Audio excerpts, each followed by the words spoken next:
are you? And where are you going? What do you want?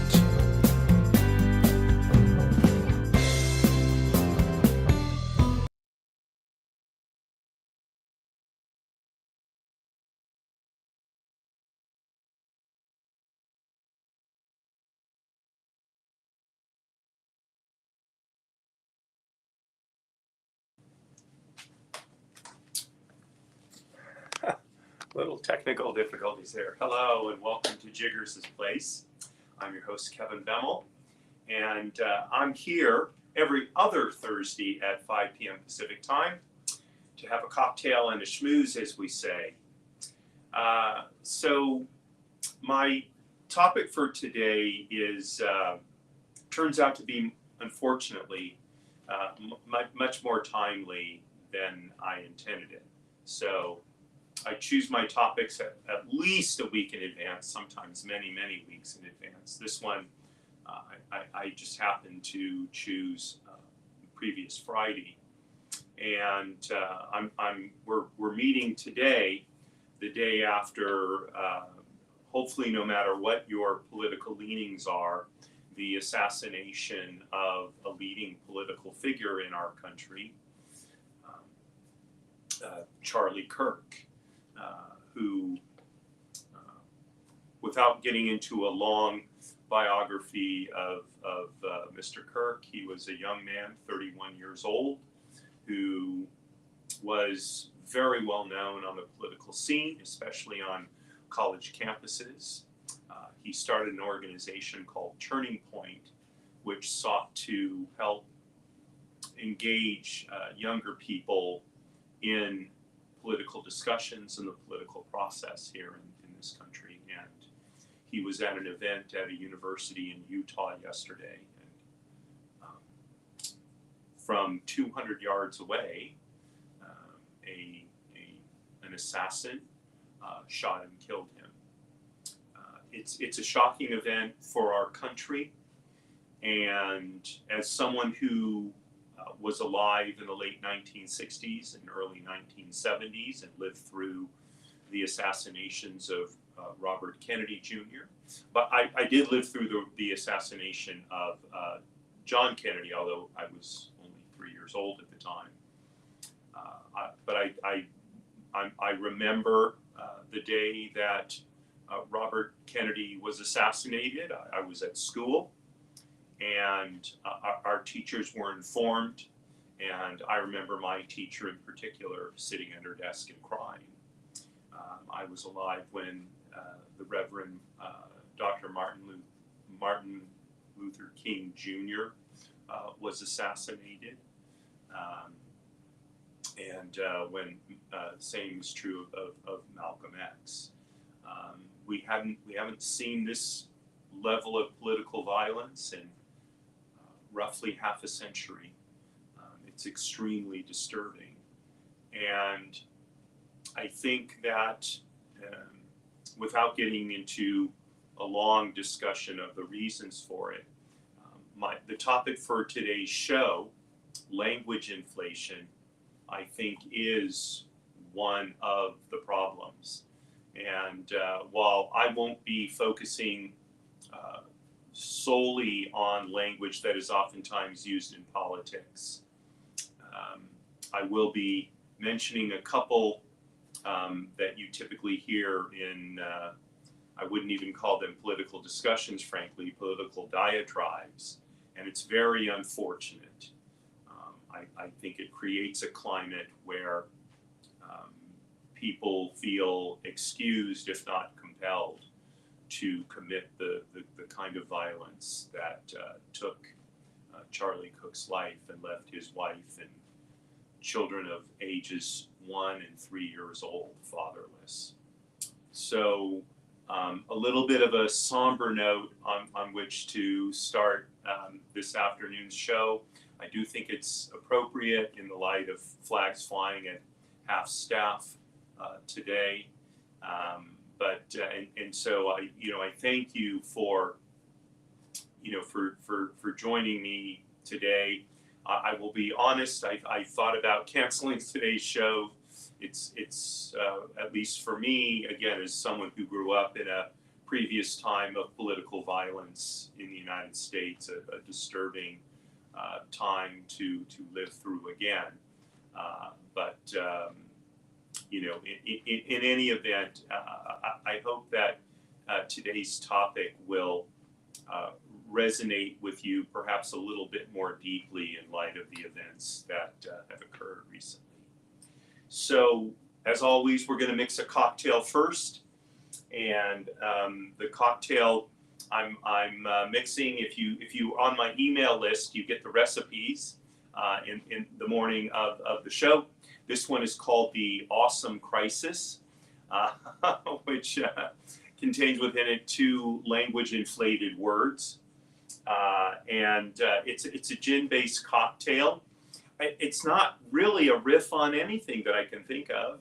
It's not a blue Hawaiian, although it uses blue curaçao. It's not really anything related to a martini, to my way of thinking. So it's a pretty original cocktail. But it is a gin-based cocktail, and I'm going to be using Tanqueray number 10. Now, I'm a big fan of Tanqueray gin. The difference between just regular Tanqueray and Tanqueray number 10 is in a couple of areas. One is there are a lot more botanicals used in Tanqueray number 10, several of which have a more citrusy flavor to them. So that's number 1.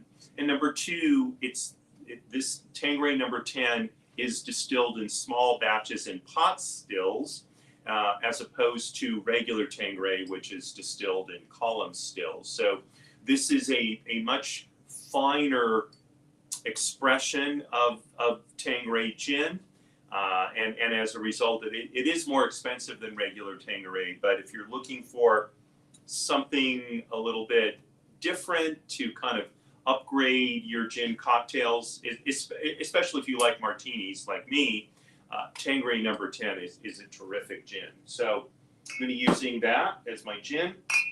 Blue Curaçao, I'm using De Kuyper's. De Kuyper is one of the few kosher certified liqueur makers, and they upgraded their look and their labels a few years ago. So this is pretty slick. Blue Curaçao is an orange-based liqueur. I talked about that, I think maybe 2 weeks ago or maybe 4 weeks ago, about the different orange-flavored liqueurs.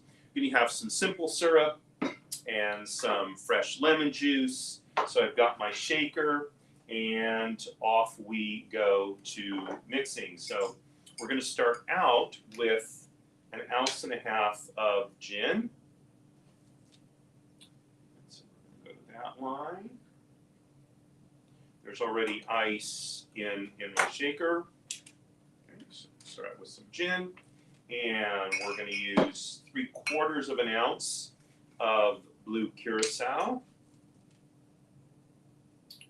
Just going to take us to the middle of that one. Okay, and 1/2 ounce of simple syrup. There are a number of simple syrups out there. Simple syrup is just really a mixture of sugar and water. So nothing. I used to make my own, or I have made my own in the past. I'm just using, this is Master of Mixes, simple syrup.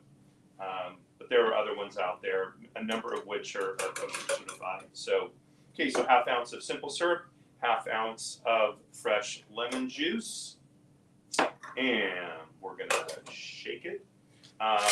If you get the recipes, it says shake it for 15 seconds. A little longer than that is okay as well. You want to make sure, as I always mention when we're shaking cocktails, that in addition to mixing the various ingredients, there's also an opportunity for some of the ice to melt because the water opens up the flavors. So give it a couple more seconds here. If you're using a shaker, a metal shaker, I should say, which is most of them are. You'll see it's nice and frosty on the outside. Let's see if you can see that, and that's a good sign that you've shaken it enough. Okay, and I've got my highball glass. This is something I inherited from my grandmother. It has a B monogram on it. Oops, and I'm gonna take that whole top off. So you want to strain it into a highball glass with ice.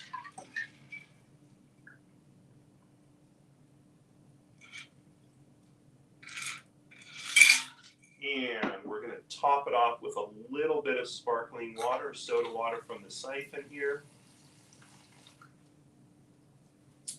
And we're going to garnish it with a lemon wedge. Give this a try.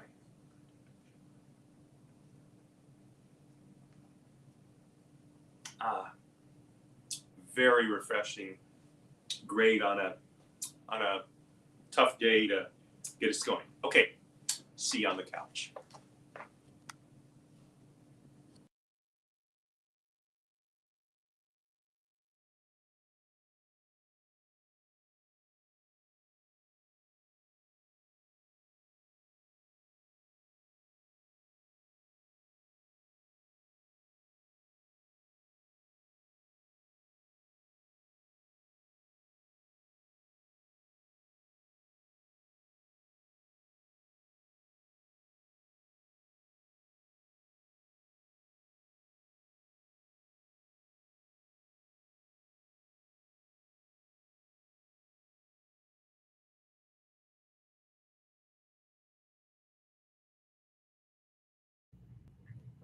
Sorry about that. Notice the lovely blue color.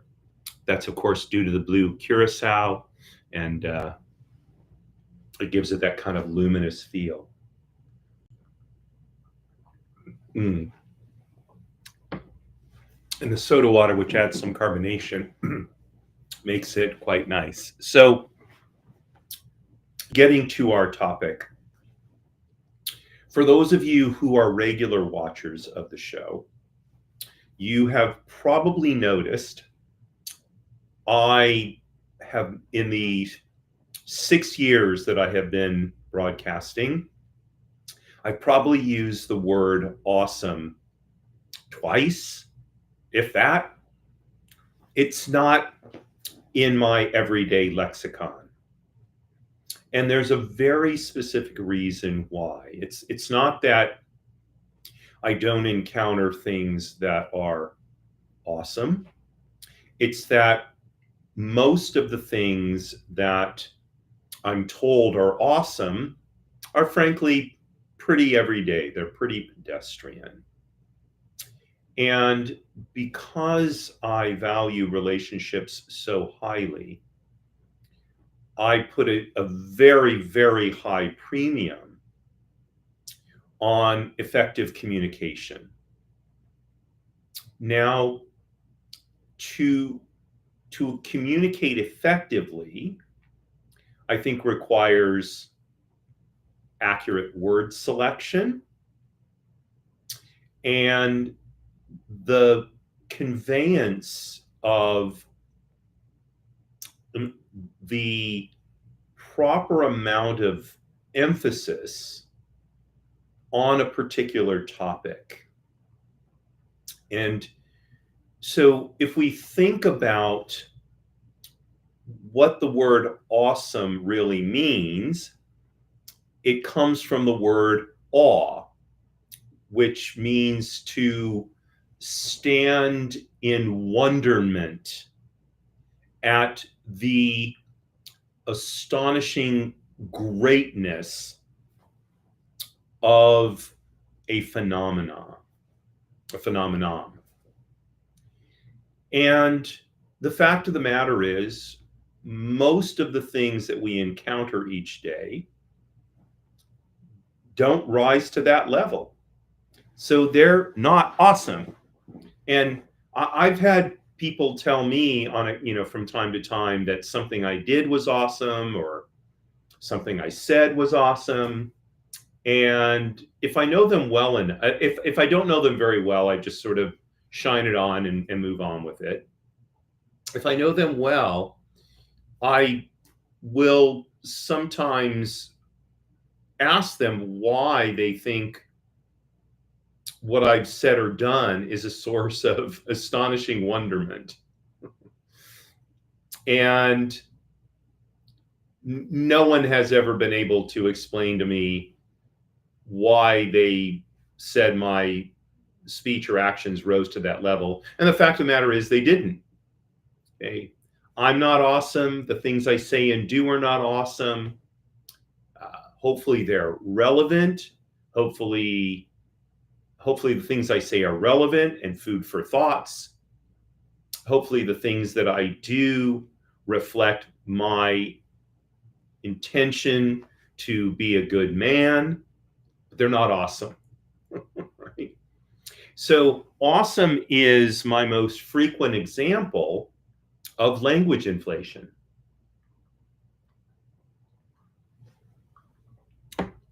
Sometimes I'll ask a friend who uses the term awesome, if this thing that you just called awesome is indeed truly awesome, so what is the birth of a child? What is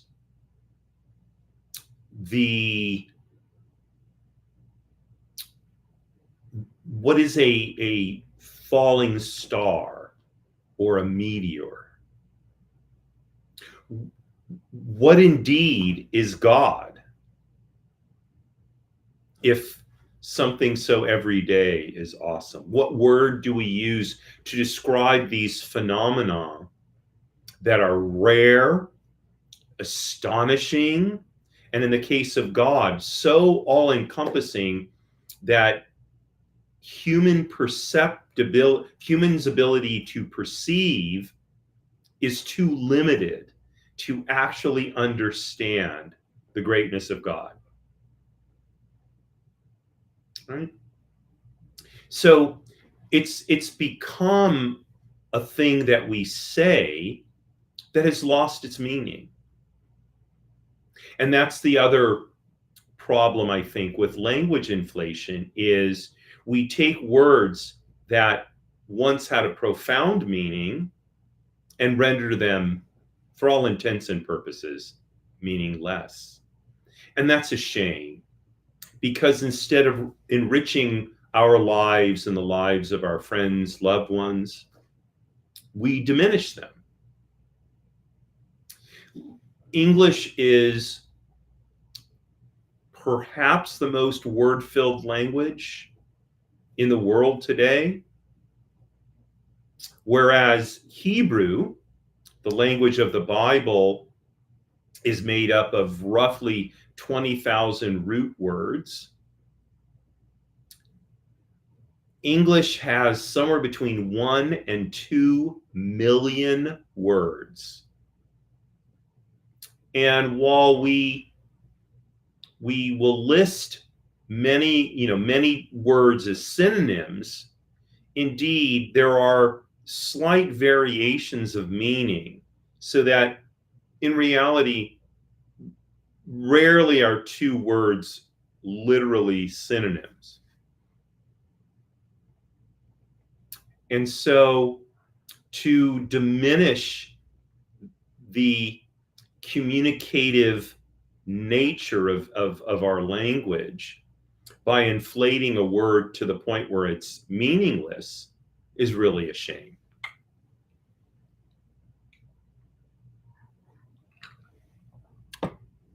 So let me give you some other words that I think are frequent victims, shall we call them, of language inflation. So one of them is crisis. Have you noticed that every problem that we have is now a crisis? It's not a problem, it's a crisis. Whether it's just something happening to an individual, or whether it's something societal, it's a crisis. So we have a crisis of obesity, right? And for an individual, if they're overweight, I have a crisis in my life.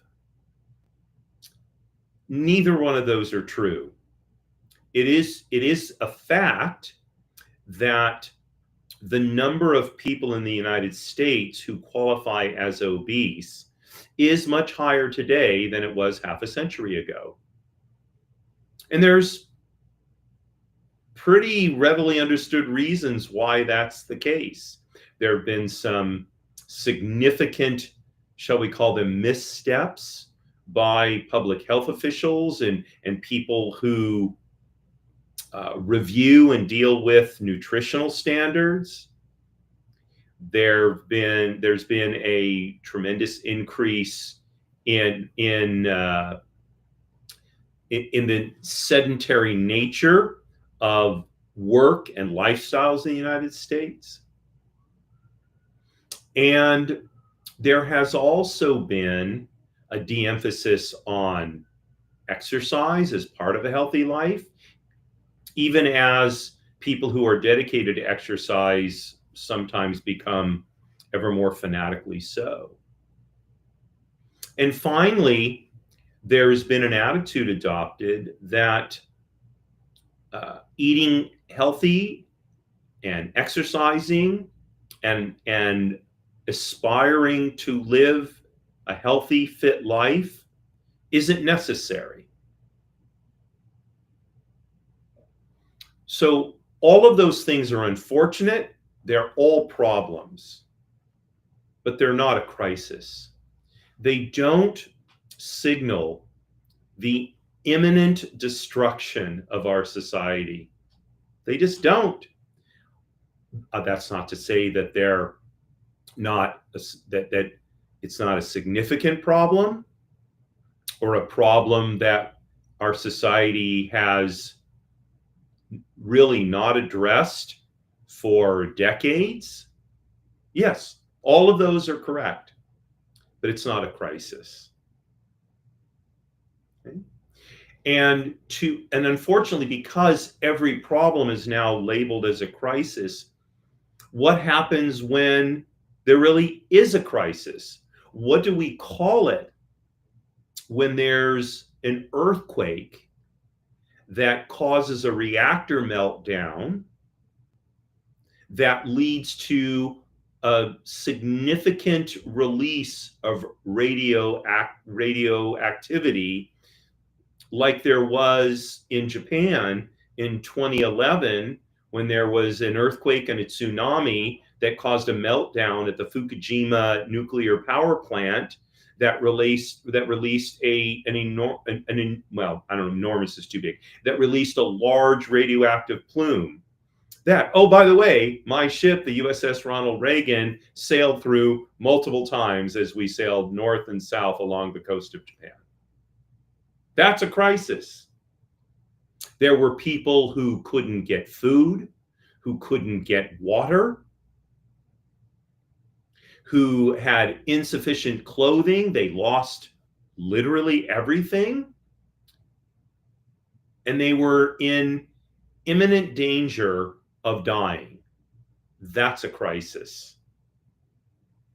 Most of what we have going on here in the United States, they're not crises, they're problems. And they're problems of long duration that continue to get worse because for whatever reason, as a society, we choose not to deal with them in any serious way. But they're not a crisis. They're not a crisis.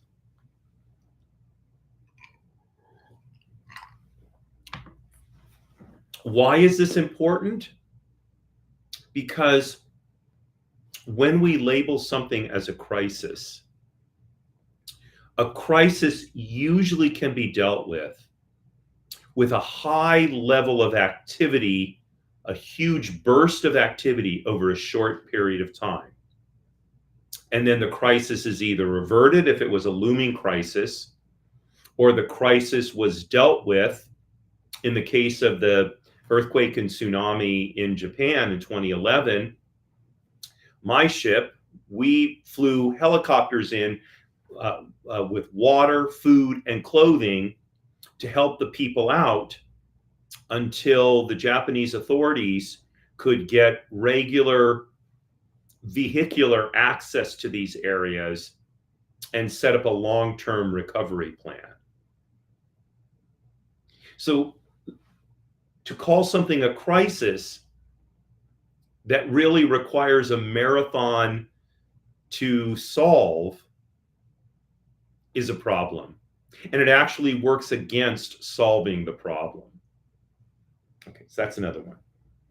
The next one I want to talk about is depressed. You hear people talk about this all the time. What's wrong? Oh, I'm depressed. Why are you depressed? Oh, I got a bad grade on a paper. Oh, I had a problem at work and my boss is mad at me. Did you get fired? No. Are you going to get fired? No. Depression, in case we missed it, right, is a clinical psychological assessment. Most of us are sad or blue. That's a great term, right? Blue. I'm feeling blue. But we're not actually depressed. We haven't received a clinical diagnosis that requires mental health counseling and perhaps some sort of psychiatric treatment. And I would argue there's something slightly narcissistic in describing our sadness or our, blue feelings as being depression. It's elevating the problems in our lives to almost cataclysmic proportions, which is essentially telling ourselves they're beyond our capacity to cope, or it's beyond our capacity to cope. It's a very disempowering message to tell ourselves. We're better off saying to ourselves, I'm sad, I'm feeling blue, I'm upset. Those are much more manageable. Well, first of all, in most cases, they're probably more accurate, much more manageable, and a situation that allows us to be more resilient than the clinical case of depression. Okay, that's number 3. Number 4.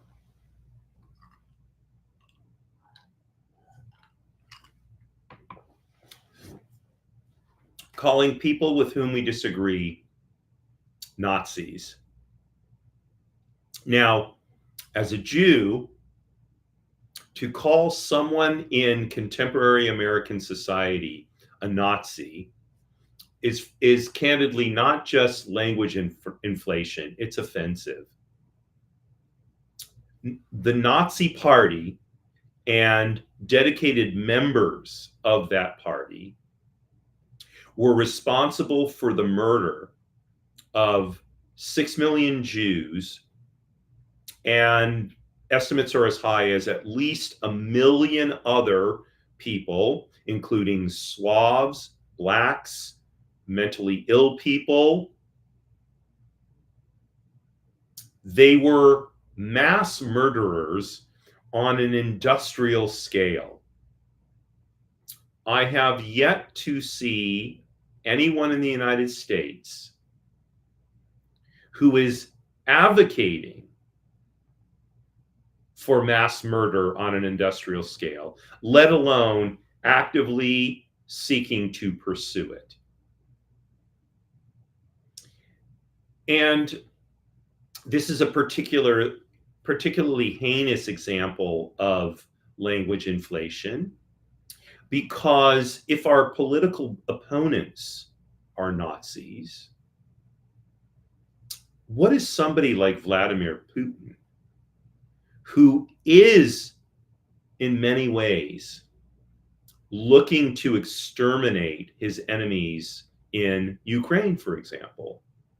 What is an organization like Hamas, who roughly 2 years ago attempted the systematic elimination of Jews? And by the way, would systematically eliminate any individual with whom they disagreed. I mean, are they super evil Nazis?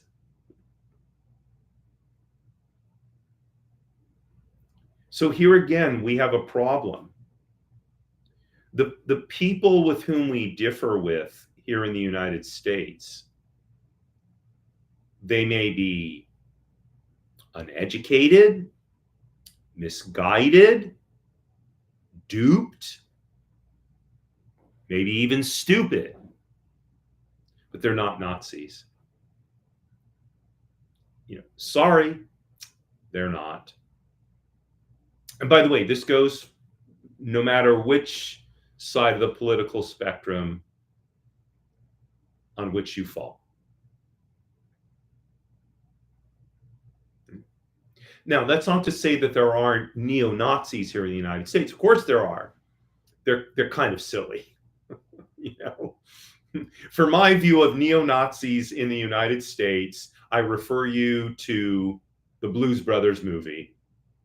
And Henry Gibson and his, group there, that's about as effective as the Nazi Party is here in the United States. I mean, it's frankly very hard to take them seriously. Okay. Another example of language inflation. Okay. By the way, very closely related to that is the term fascist. This is another term that's thrown around. Fascists are evil. Benito Mussolini, evil. Joseph Stalin, evil. Mao Zedong, evil. Fidel Castro, evil. There are no fascists in contemporary American politics. Sorry, there aren't. Not one of them has refused to leave office when not reelected and or sought through political violence to maintain their position in the government. Now, that's not to say that there aren't politicians who do things that we may vehemently, with which we may not vehemently disagree. There certainly are politicians who at least seem to want to curtail what we view as our rights, whether it's free speech or whatever.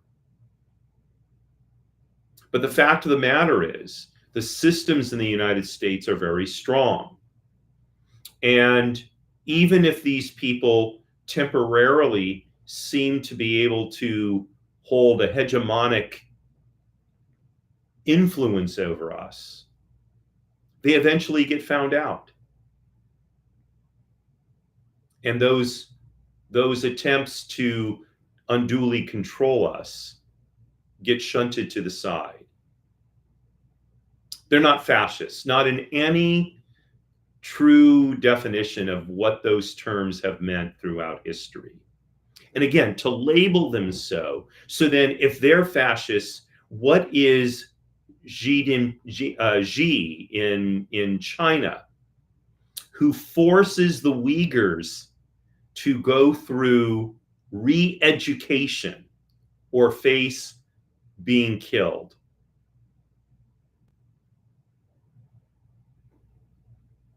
Okay. All right.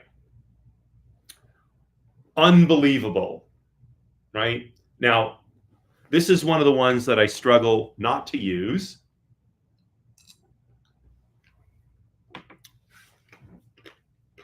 because sometimes it seems like things that happen are unbelievable. But the reality is they may be unexpected, but they're not unbelievable. Unbelievable literally means they are beyond belief. In contemporary America, in the world as it sits today, is there really anything that's beyond belief? I mean, sadly, is it beyond belief that Charlie Kirk was assassinated? And I think, unfortunately, the answer is no, it's not beyond belief. Not because it happened, but because what's been going on in our society for the last 2 decades has certainly created conditions where something like this could happen. Things just aren't unbelievable. I mean, they're surprising, they are disturbing and sad, but unbelievable? Unbelievable would be a huge meteorite striking the earth. And even that's not literally unbelievable, but such a phenomenon that hasn't happened since the destruction of the dinosaurs. That would be unbelievable.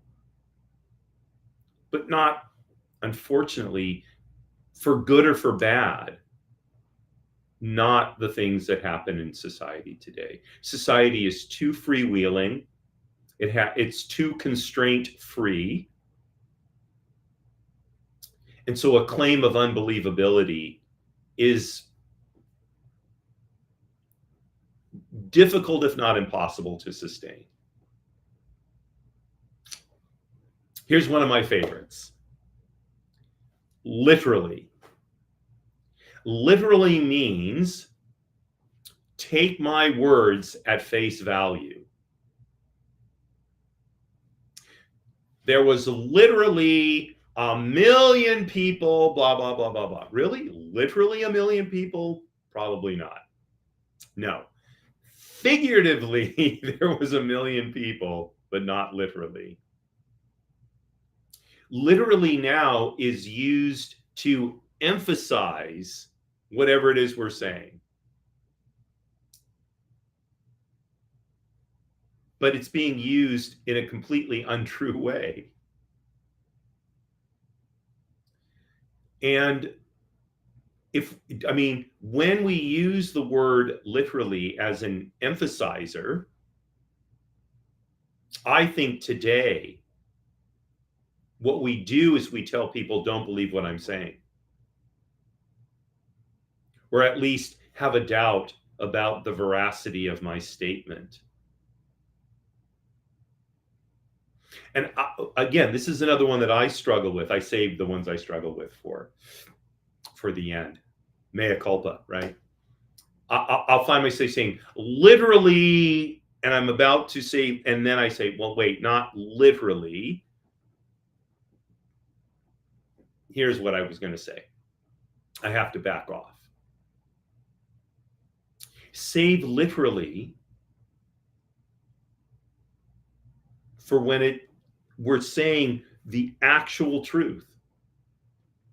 It was literally freezing, really, literally freezing. It was below 32 degrees. Oh, well, no, it wasn't that cold. It was 45. It seemed like it was freezing. Okay. Now, by the way, when I was stationed in Germany, there were days when it was literally freezing. It was literally that cold. It was in the high 20s Fahrenheit. It was below 0 centigrade. Cover both temperature systems, or 2 temperature systems anyway. Right? It was so hot, I was burning up. Well, that's interesting. You're still here. If you were burning up, wouldn't flames have consumed you? Right? Now I'm giving you some silly examples, but it's through the silly examples that we acclimate ourselves to language inflation. So let's maybe watch our tongues a little bit more carefully. Okay, my final example is always and never. These people always. Really? Always? Literally every single time? No. This is another one that I find myself going, I always, no, not, and then I have to back off. No, not always. These drivers never stop at stop signs when I'm walking. Never? That's not true. First of all the Waymos always stop at stop signs. They do. They all, well, as far as I've observed, because they're programmed to stop at stop signs. They can't break a stop sign the way a live driver can.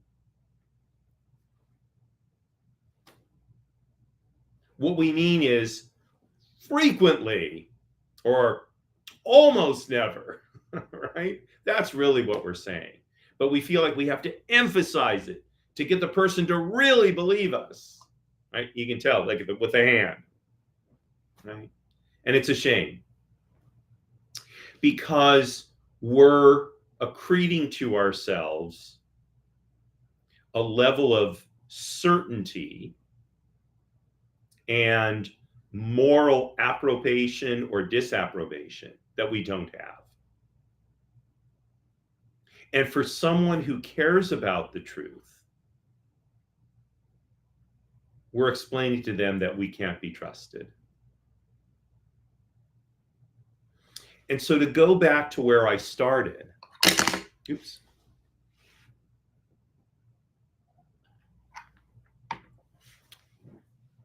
If we care about relationships,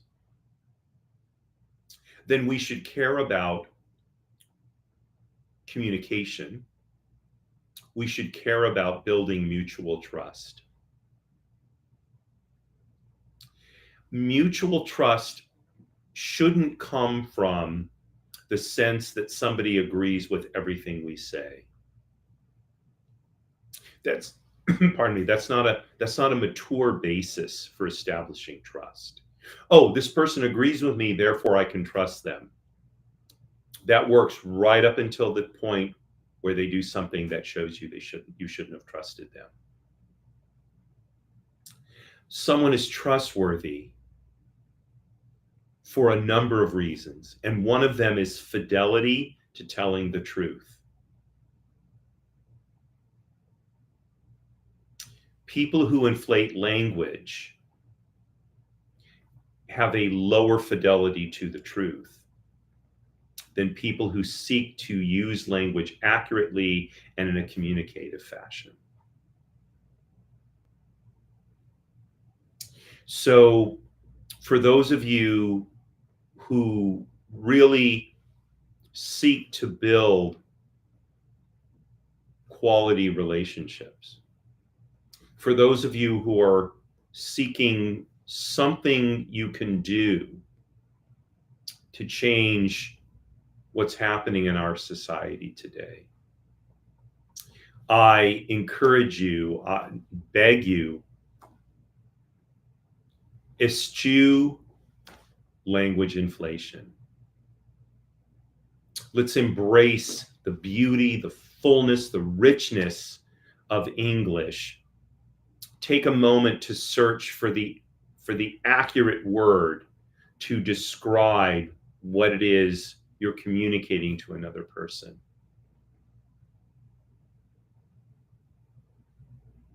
It's a tough task.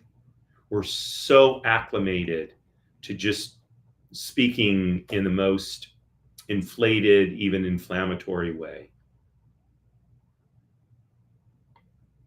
If you care about your loved ones, if you care about our society, Let's put a circle with a line through language inflation. So I thank you so much for joining me. I wish you a wonderful evening, a great day tomorrow, and a restorative weekend. And I look forward to seeing you next week. Thank you so much for joining me. And signing off as I always do. Marie, darling, you are my belle.